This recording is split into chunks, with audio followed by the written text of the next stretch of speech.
რუბრიკას წარმოგიდგენთ ნურებას Global X Pro. კრემი ატენიანებს და ამშვიდებს აკნესკენ მიდრეკილ კანს. მივესალმები ჩემს უძვირფასეს საქმიან მაყურებელს.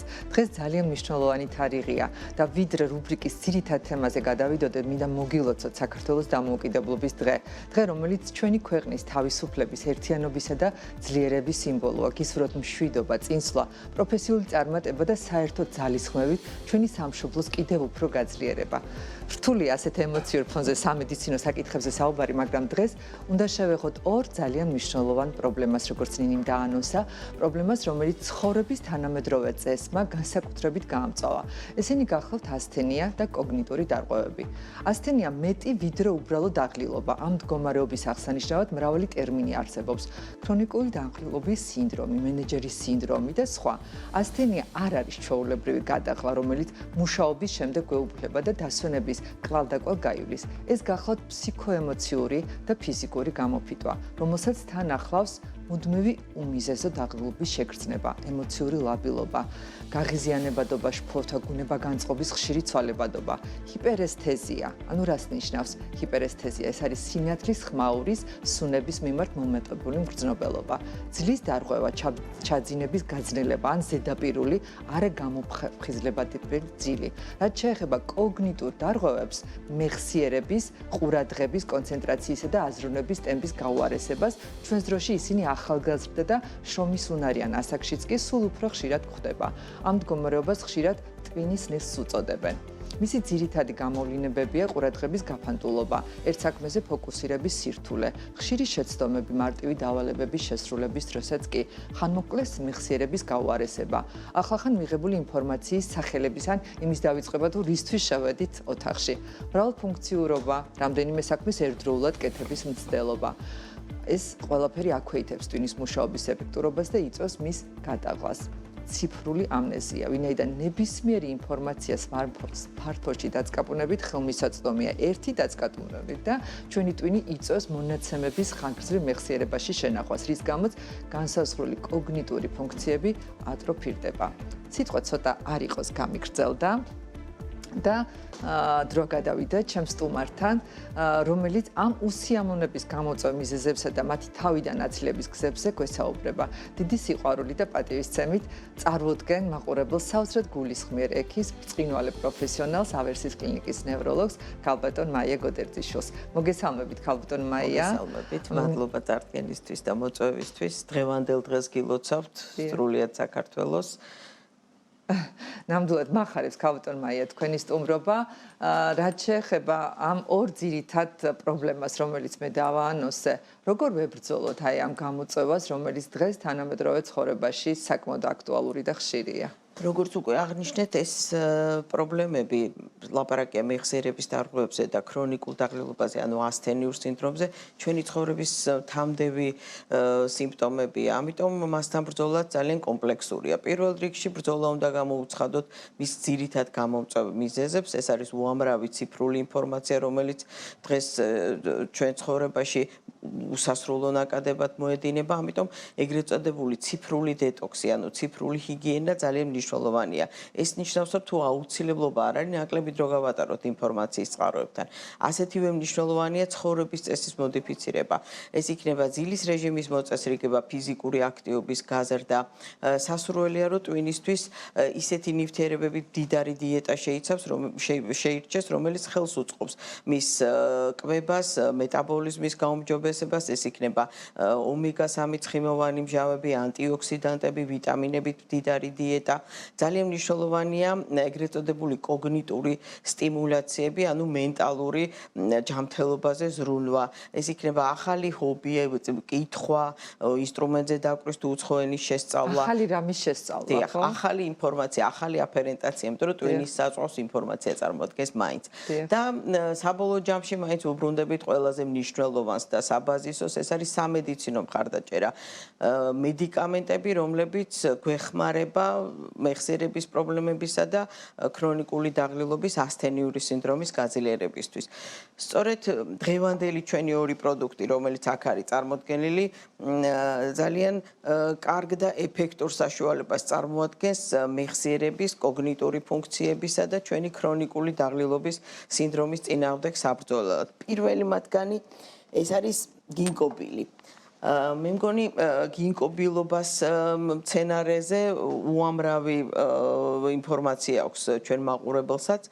მისი ნოოტროპული, ანუ ტვინის მეტაბოლიზმის გამააქტიურებელი თვისებები უკვე მრავალი ათწლეულია სხვადასხვა შესწავლის ობიექტია და მან კარგად გაამართლა მისდამი გამოჩენილი ეს ინტერესი, იმიტომ რომ ხელს უწყობს ტვინის მეტაბოლიზმის გააქტიურებას, ხელს უწყობს მაღნეტოქსიური ნივთიერებების წინააღმდეგ ტვინის მედეგობის გაზრდას. საყურადღებო მე არ დაგღლით მისი შემადგენლობა, თუმცა ძალიან კარგი შემადგენლობა აქვს ამ პრეპარატს.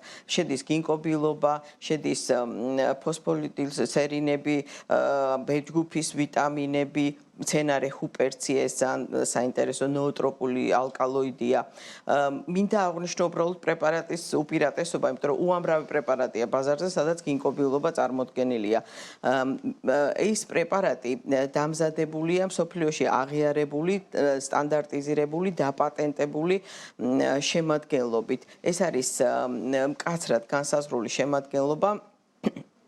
გლიკონ ფლავინოიდური გლიკოზიდების და ტერპენული ლაქტონების 24% პირველი და 6% მეორე. სწორედ აი ესეთი მკაცრად დაპატენტებული შემადგენლობა, მისი ლოგოტიპი ცნობილია EGB 761, უნდა იყოს შემადგენლობაში პრეპარატის, რომ მის ეფექტურობასა და საიმედობაზე ვილაპარაკოთ და უამრავი მეტაანალიზები, პროსპექტული კვლევები ტარდება სწორედ აი ამ მკაცრად ესეთი გაწერილი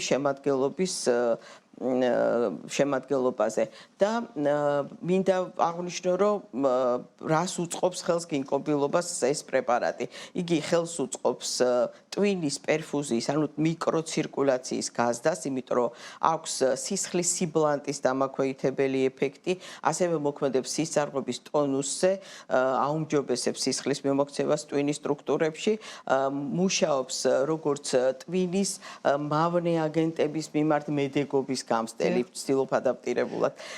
ეს ანტიოქსიდანტიური თავისუფალი რადიკალებთან წინააღმდეგ ბრძოლაში და ჩვენი ტვინის ძირითადი მედიატორების, რომლებიც უზრუნველყოფენ დასწავლას, მეხსიერებას, ემოციურ მდგომარეობას, სწორედ აი ნეირომედიატორების მოდულაციასა და რეგულაციაში. მინდა აღვნიშნო, რომ გარდა ამ დაპატენტებული თანაფარდობისა, გინკობილი საინტერესოა იმით, რომ იგი სრულად თავისუფალია ტოქსიური გინკოლის მჟავებისგან. ჩვეულებრივი ბილობილის ნაყენი, მშრალი ფოთლების ექსტრაქტის ნაყენი არ არის გაწმენდილი ამ აგენტებისგან და ისინი საკმაოდ ალერგიული და ტოქსიურია და ამ მხრივ პრეპარატი უსაფრთხოა. ასევე არ შეიცავს გლუტენს და მისაღებია დიაბეტიანი პაციენტებისთვის. მეორე პრეპარატი ეს არის Memorium Energy. Memorium Energy სახელიც არაჩვეულებრივად მოიცავს მის ეფექტურობას. Memorium Energy. დიახ. ის შეიცავს ელარგინინს, შეიცავს ძალიან ძვირფას პროდუქტს, როგორც არის Royal Jelly, ფუტკრის ჟელე, შეიცავს ჟენშენს და პრაქტიკულად ყველა B-ჯგუფის ვიტამინს, რომლებიც ძალიან მნიშვნელოვანია ჩვენი ენერგიის აღდგენისთვის და ტვინის ფუნქციონირებისთვის. ძირითადი საბაზისო ნივთიერებები სწორედ ეს B-ჯგუფის ვიტამინებია. აქაც მინდა რამდენიმე უპირატესობაზე გავჩერდე, არგინინი ძალიან მნიშვნელოვანი ამინომჟავა, ეს არის აზოტის ოქსიდის პრეკურსორი, ანუ გარდაიქმნება აზოტის ოქსიდად, რომელიც არის ყველაზე მნიშვნელოვანი, ესე ეწოდებული შექცევადი მესენჯერი, რომელიც ხელს უწყობს მოკლევადიანი მეხსიერების ხანგრძლივ მეხსიერებაში, ხანგრძლივ ესეთი ხანგრძლივ პოტენციაციას ვეძახით ამას, კონსოლიდაციას, აქტიურებს ამ ქიმიური ნივთიერებების გამოყოფას და უზრუნველყოფს აი ამ მყარ საინფორმაციის მყარშენახას ტვინის უჯრედებში. მეორე მნიშვნელოვანი არის ფუტკრის რძე, რომელიც აქ შედის ლიოფილიზატის სახით. ლიოფილიზატი ეს არის მშრალი გაყინვის პირობებში, ვაკუუმური გაყინვის პირობებში 100%-ით წყლისგან გამოცლა ნივთიერების და მისი ყველა შემადგენელი და შემადგენელი ნივთიერებების უვნებლად შენახვას და რაც თავარია ამით მიიღწევა შენახვის რეჟიმების შემსუბუქება, იმიტომ რომ ნედლი ფუტკლის რძე ძალიან ადვილად ფუჭდება, კარგავს თავის უნარებს, მაღალი გაყინვის პირობები ჭირდება, რაც არახელსაყრელია გამოყენებისთვის. აი ლიოფილიზატი ამ პრობლემებისაგან გვანთავისუფლებს, თან უფრო მაღალ კონცენტრირებულია 1 გრამი ლიოფილიზატი 3 გრამ ნედლ ფუტკლის რძეს შეიცავს თანაბარდო ასეთია და ამიტომ ძალიან ძვირფასია ამ ხრივ ეს პროდუქტი. მასში ძალიან საყურადღებო ასევე მიკროელემენტი ცინკი, რომელიც თუთია, რომელიც გლუკონატის სახით არის. ეს არის ორგანული მარილი და შესაბამისად პაციენტების ხშირი კითხვები არის ხომ არ იწვევს გაღიზიანებას სარგებელთან ერთად. ეს პრინციპულად რა თქმა უნდა გლუკონატი არის ორგანული მარილი, მისი შეწოვა არის მაქსიმალური, ნაკლებად აგრესიულია კუჭნაწლავის ტრაქტზე და ამდენად არიზღუდებიან პაციენტები პრეპარატის მიღებისას, ისინი, ვისაც აქვს პრობლემები კუჭნაწლავის მხრივ. ძალიან ბევრი კითხვა არის, რომ ხომ არ აქვს ამ პრეპარატებს ესეთი ბუსტერ ეფექტი, ანუ ჩვეულებრივ ჯამთელ პოპულაციაში, რომელსაც არ აქვს აი ასაკოვან პოპულაციაში აზოტის ოქსიდის დეფიციტია ენდოთელური და ამიტომ ჭირდება დონაცია გარედან ალერგინინის. აი ჯამთელ პოპულაციაში, რომელსაც არ აქვს ახალგაზრდები, რომელსაც არ აქვს ეს პრობლემა არ აქვს ისწავლოვანი პრობლემა და მოლოდინი აქვს რომ პრეპარატის თან დიდი რაოდენობით მიღება გამოიწვევს რაღაც ისეთი დრამატულად გაუმჯობესობას და ასე ვთქვათ გაძლიერებას მეხსიერების ესეთი მოლოდინების ქონა და ამიტომ პრეპარატის დიდი რაოდენობით მიღება არ არის გამართლებული, იმიტომ რომ ეს დონაცია მათთვის უსარგებლოა, მათ თავიანთი ენდოთელური აზოტის ოქსიდი აქვთ. გასაგებია, ქავტომაია, მაინტერესებს კოგნიტური დარღვევების დროს რა კვლევების ვიყენებთ ზოგადად კლინიკურად, რა კვლევები ტარდება დაახლოებით, რომ აღმოვაჩინო და დავადგინოთ ეს არის კოგნიტური დარღვევა თუ არა. დიახ, მინდა გითხრათ, რომ ეს მეხსიერების დარღვევები ძალიან აქტუალურია. არა მარტო ხანდაზმულ პოპულაციაში, არამედ სრულად ახალგაზრდა, ასეც ქვია მას აღნიშნეთ კიდეც, რომ ახალგაზრდა ურბანიზებული პროფესიონალების დაავადება. ანუ ახალგაზრდა პოპულაციაში ძალიან ხშირია, მე მგონი ყველა დამეთანხმებით, რომ ხშირად გვავიწყდება ელემენტარული რაღაცეები, მართლა რისთვის შევედით ოთახი.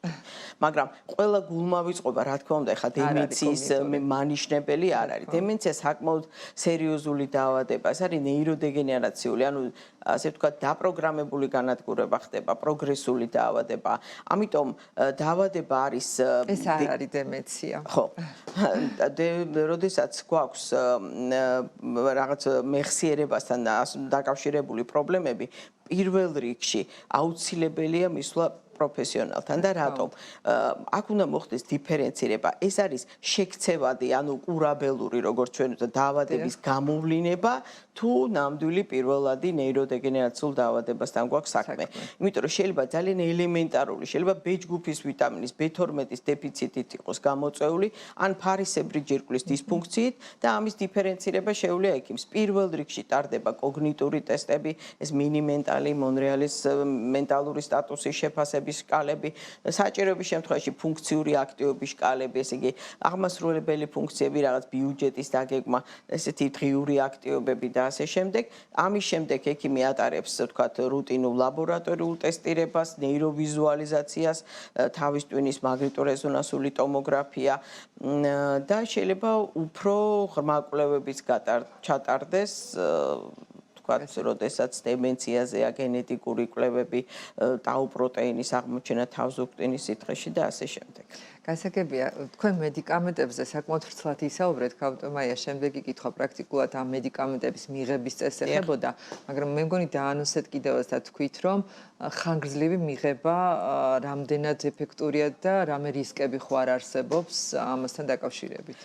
იცით რა არის, მრავალი კვლევა და მეტაანალიზია ჩატარებული ამ პრეპარატზე, ბილობილის შესახებ მინდა განსაკუთრებით აღვნიშნო და დადგენილია, რომ ამ სტანდარტიზირებული განსხვავებული შემადგენლობის ექსტრაქტის მიღება რეკომენდირებულია მინიმუმ 120, მაქსიმუმ 240 მილიგრამი დღიური დოზა და ხანგრძლივად დაახლოებით 3 თვის მანძილზე მინიმუმ უნდა იქნეს პრეპარატი მიღებული, 8 კვირაში ვლინდება მისი თერაპიული ეფექტი და მერე შემანარჩუნებელი მოქმედება. იცით, ჩვენი პრეპარატის შემადგენლობაში 180 მილიგრამია, ანუ შუალედური დოზა და სრულიად საკმარისია ესეთი კოგნიტური მხარდაჭერისთვის ჩვენი პაციენტების. და სხვა პრეპარატებთან ურთიერთქმედება როგორ აქვს ორ მედიკამენტს? როგორც აღვნიშნეთ, მისი ერთ-ერთი მოქმედების მექანიზმი ეს არის, იმიტომ რომ ზოგადად მედიკამენტებთან ძალიან გასათვალისწინებელი, რომ ეს კომპლაინი ძალიან მნიშვნელოვანია ყოველთვის.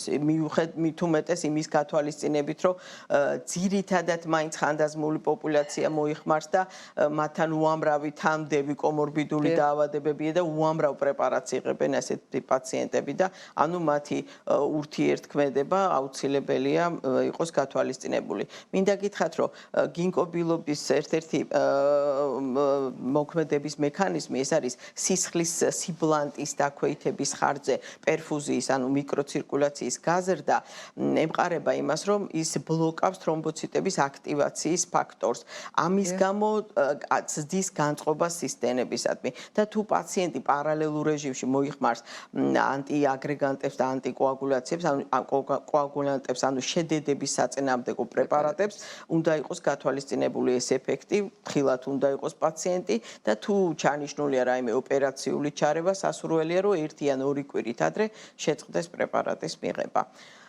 გვერდითი მოვლენები საყურადღებო არის, კუჭნაწლავის მხრივ გამოვლენები ძალიან იშვიათია. პრაქტიკულად აი ამ თერაპიულ დოზაზე, რომელზეც ვილაპარაკეთ 240 მილიგრამი დღიური, ასეთი გამოვლენებები მინიმალურია, იმიტომ რომ გაწმენდილია გინკოლის მჟავებისგან და პრეპარატი უსაფრთხოა. მაგრამ მაინც ეს არის კუჭნაწლავის მხრივ, იმიტომ რომ რორწოვანის აგზნებას იწვევს და შეიძლება იყოს დისპეპსიური მოვლენები. ასევე იმის გამო, რომ სისწარღვებზე აქვს განსაკუთრებით მემორიუმ ენერგიის დილატაციური, ანუ გამაფართოებელი მოქმედება, შეიძლება მოყვეს ამას არტერიული წნევის ლაბილობა, რამაც გამოიწვიოს თავბრუხვევა და თავის ტკივილები. და ესეც პაციენტებს უნდა ახსოვდეთ და კიდე მინდა ეს კიდე უფრო იშვიათად ხდება, მაგრამ ვინაიდან იწვევს ნეირონების გარკვეულწილად აგზნებას, შესაძლოა გაზარდოს კრუნჩხვითი განტვირთვების მზაობისადმი ღურბლი დააქვეითოს და ანუ ეპილეფსიის მქონე პაციენტებთან ეს მომენტიც გათვალისწინებული უნდა იქნეს. გასაგებია, კაპიტან მაია, აბსოლუტურად ამომწურავი იყო ინფორმაცია, ანუ შედეგის მისაღწევად ხანგრძლივობა პრეპარატის მიღების, როგორც აღნიშნეთ, 3 თვეა. 3 თვე მინიმალური. ხანგრძლივადაც შეიძლება მიღება უსაფრთხო პრეპარატი პრაქტიკულად. და ბოლო კითხვა, მხოლოდ ერთ კითხვას დაგისვავთ. რა პროდუქტები უნდა მივიღოთ იმისთვის, რომ ჩვენი მეხსიერება გავიუმჯობესოთ და უკეთ ენერგიულად ვიგრძნოთ თავი? იცით, ეს პროდუქტები პრაქტიკულად ყველგან ამის რეკლამირება ხდება. დავიწყებ ცხიმოვანი, ომეგა-3 ცხიმოვანი მჟავებით, რომელიც ძალიან მნიშვნელოვანია. მისი შემცველობა მაღალია თევზეულობაში, ეს იქნება ორაგული, სკუმბრია, სარდინები, ნიგოზი, ძალიან დიდი რაოდენობით შეიცავს და კვერცხის გული. ძალიან მნიშვნელოვანია ბეჭდგუფის ვიტამინები. ბეჭდგუფის ვიტამინებით მდიდარი საკვები, ეს არის ისევ კვერცხის გული, ნუში, მზესუმზირა, ის პაციენტები, რომლებიც ვეგეტარიანულ ცხოვრების წესს მისდევენ, მათ პრაქტიკულად ყოველთვის აქვთ B12-ის დეფიციტი, რომელიც ძირითადად ცხოველურ საკვებშია. ამიტომ ამ ხრივაც მათ ყურადღება ჭირდებათ, მინიმალურია ეს პრეპარატი, მაგრამ უნდა დააბალანსოთ თქვათ ფოლიუმის შემცველი, სოიო, ბარდა, მწვანე, ფოთლოვანი მცენარეები და გასაგებია. ამომწურავი იყო, ვფიქრობ, ჩვენი მაყურებლისთვის ეს ინფორმაცია, როგორც მედიკამენტის შესახებ, ასევე რა პროდუქტები მიიღო. ძალიან დიდი მადლობა, კაპიტან მაია, ასეთი სრულყოფილი ინფორმაციისთვის. ვფიქრობ, რომ ეს დღევანდელი თემაც იქნებოდა თქვენთვის, ჩვენი მაყურებლისთვის საკმაოდ მნიშვნელოვანი და საინტერესო. მადლობა ყურადღებისთვის. რუბრიკას წარმოგიდგენთ ნურებას Global X Pro. კრემი ატენიანებს და ამშვიდებს აკნესკენ მიდრეკილ კანს.